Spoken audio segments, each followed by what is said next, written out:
Mon cœur, Jules César, pour ton anniversaire cette année, je t'offre le nord de l'Égypte. Hello, coucou, ça va, vous allez bien? Bravo, ça va, moi aussi, je vais bien. Aujourd'hui, je vais vous parler d'une femme très phénoménale et elle s'appelle Cléopâtre.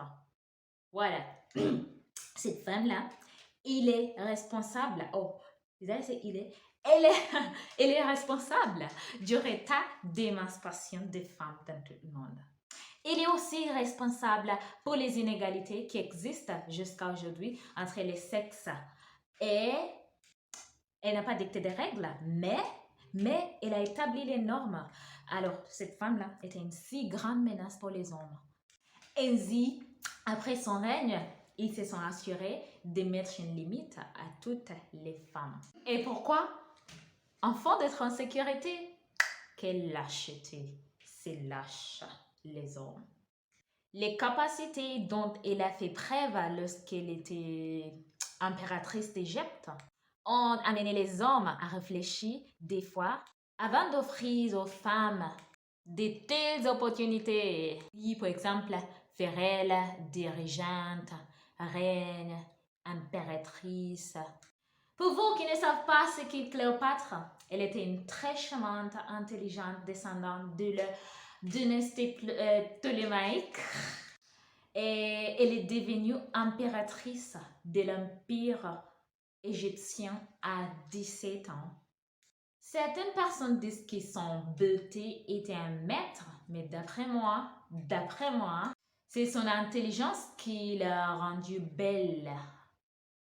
Elle était astucieuse et déterminée et éliminait quiconque menaçait son pouvoir.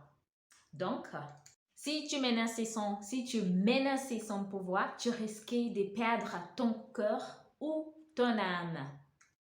C'est pour ça qu'elle a tué C'est pour ça qu'elle a tué sa sœur et ses deux frères qui étaient aussi ses maris. Aussi, c'est pour ça que Jules César n'a pas pu échapper son péage. Le pauvre Jules César. Elle a pris son cœur. Elle a remporté plusieurs batailles à la fois sur terre et sur mer. Et elle parlait couramment cette langue. Elle était une femme dangereuse, un peu comme moi. Moi aussi, si tu menaces mon pouvoir, je t'élimine. Mais attends, Béni. Quel pouvoir? Quel pouvoir? Bon, je suis un joking. Revenons donc à la raison pour laquelle je l'accuse d'être responsable des inégalités entre les hommes et les femmes. À cause de cette femme, l'éducation pour les femmes était abolie. À l'époque, l'éducation n'était pas accessible aux femmes. Ce n'était pas par un manque de moyens, c'était à cause de la peur, de la jalousie et de la lâcheté. Et pourquoi? Parce que pendant le règne de Cléopâtre, les hommes d'Égypte, des Romains et les hommes dans tout le monde ont réalisé que les femmes sont imparables lorsqu'elles ont les mêmes chances que les hommes. Alors, les hommes ont testé le venin d'une femme instruite. Ils étaient convaincus que l'intelligence et les décisions de Cléopâtre étaient influencées par son éducation académique. Bon je suis pas complètement d'accord avec ça. Nous sommes naturellement intelligentes. Sans ou avec éducation, nous sommes intelligentes. D'accord? Il lui a fait penser que les femmes deviennent dangereuses, même pour eux-mêmes, lorsqu'elles sont équipées d'un savoir. Voilà. Ouais, c'est grâce à ses connaissances sur les poisons qu'elle a pu se suicider. Il a séduit un sapin afin qu'il la morde.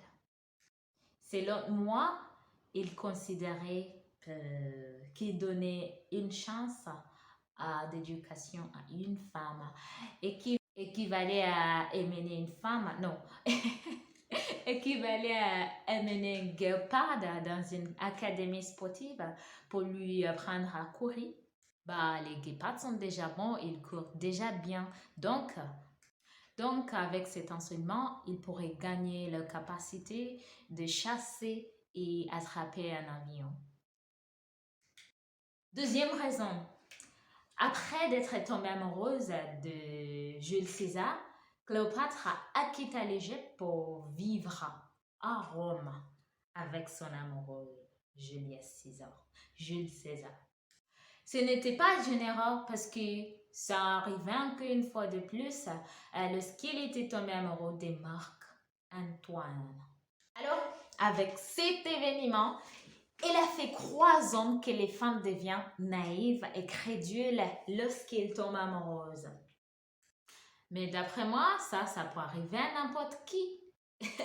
Même les hommes. Et moi, je trouve que c'est les hommes, alors l'aider les femmes et les hommes, ils font parfois des décisions bêtes quand ils sont amoureux, mais c'est plus que les hommes qui font les bêtes décisions. Donc ça, c'était une mauvaise excuse. Ainsi, après de tels incidents, aucun empire, aucun royaume, aucun n'importe quel, je sais pas, n'a voulu prendre le risque d'avoir une dirigeante féminine. Vous savez pourquoi? Vous savez pourquoi? Oui, parce qu'il y avait un risque d'être abandonné par la dirigeante. Vous savez, l'amour fait oublier. Donc, il y avait une possibilité d'être oublié par la reine, par l'impératrice. Alors, il pouvait oublier qu'il avait une, un royaume, non. Égypte n'était pas un royaume. Alors, un empire de diriger lorsqu'il était amoureux de Jules César en Rome. Aussi, les Égyptiens risquaient de perdre l'empire au profit des Romains. Comment? Parce que quand les gens sont amoureux, ils peuvent donner n'importe quoi pour impressionner le amant. Ils donnent toutes sortes de cadeaux. Mon cœur, Jules César, pour ton anniversaire cette année, je t'offre le nord de l'Égypte. Et finalement, ça n'a rien à voir avec les femmes. Je crois que Cléopâtre a donné un mauvais exemple aux Africaines, aux dirigeants africaines, les présidents africains, les rois, les... und so weiter. Yeah?